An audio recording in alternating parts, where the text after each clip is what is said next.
right, so this next one, this was number 10.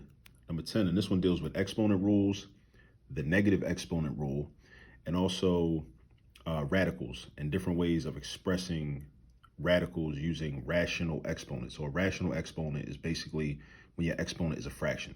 That's all it is. It's just a fancy way of saying your exponent is a fraction, like with q to the 1/2 power and with p to the 1/4 power. All right, so you're asked to rewrite this in another way that's equivalent to one of the multiple choice answers. So whenever I see a rational exponent, what I do is I convert it to radical form, meaning there's a square root symbol around the base. So this p to the 1/4 is going to turn into the 4th root of p. So what happens is this numerator becomes the exponent for the base. So this is like saying p to the 1st power. The denominator becomes the root inside the radical sign, inside the little v part of the radical sign. So remember, numerator becomes the exponent, becomes its own exponent, I should say, because the whole fraction was the exponent. But now the numerator becomes its own exponent, and the denominator becomes the root inside of the radical v part. All right, so remember that. And then I'm gonna leave q to the -3 for now, because I'm gonna do the same thing, but in the denominator, I'm gonna do the same thing. I'm gonna leave p to the -2, because we're gonna do something with that too in a minute. But I'm gonna convert q to the 1/2 power. I'm gonna convert that to radical form. So I'm gonna throw that in a radical, put the q in there, and the numerator again becomes the exponent. So the 1 becomes the exponent of q. So that's like q to the 1st power, but you don't gotta write that though. When your exponent is a 1, you don't have to write it. Also with this denominator of 2, 2 is gonna be your root. When 2 is your root, you don't have to write that either, because a regular radical sign automatically means the square root of something or the 2nd root of something. That's just what that means, like automatically. You know what I mean? So we got the square root of q in the denominator. We got the 4th root of p in the numerator. And now let's do something with these negative exponents. So whenever you got negative exponents, you can't use exponents unless they're positive. So the way you make them positive is this. You basically just flip them, basically, or take the reciprocal of them. So this q to the -3 is going to go down to the denominator.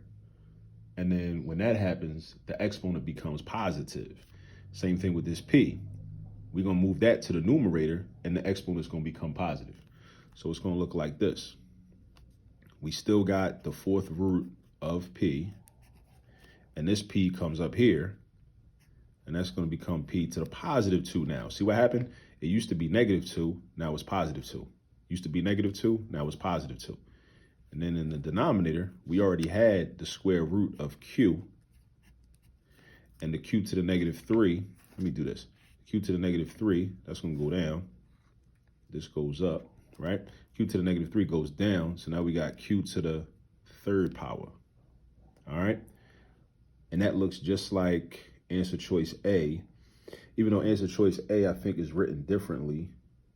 I think it's written like with the p squared in front, which is cool. We could write that like that. It means the same thing. P squared times the 4th root of p over q cubed times the square root of q.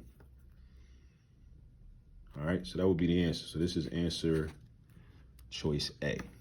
All right, so just remember what really happens with rational exponents. When your exponents are rational or they're fractional, understand how to convert that into a radical. All right, how do we get the 4th root of p? How do we get the square root of q from q to the 1/2? And also the negative exponent rule. What happens with the negative exponent rule? You know, basically, if it has a negative exponent and you want to change the exponent to a positive number, you got to move it to the other side of the fraction. So it goes from the bottom to the top, top to the bottom, and then the exponent becomes positive. All right, so keep that in mind. And also you want to also consider what are your answer choices, because there's other ways. I mean, we could simplify this further. I could have combined these p's, right? But based upon how the answer choices are set up, it makes sense to just leave the answer like this, because this was one of the answer choices, and all the answer choices basically look like this. All right.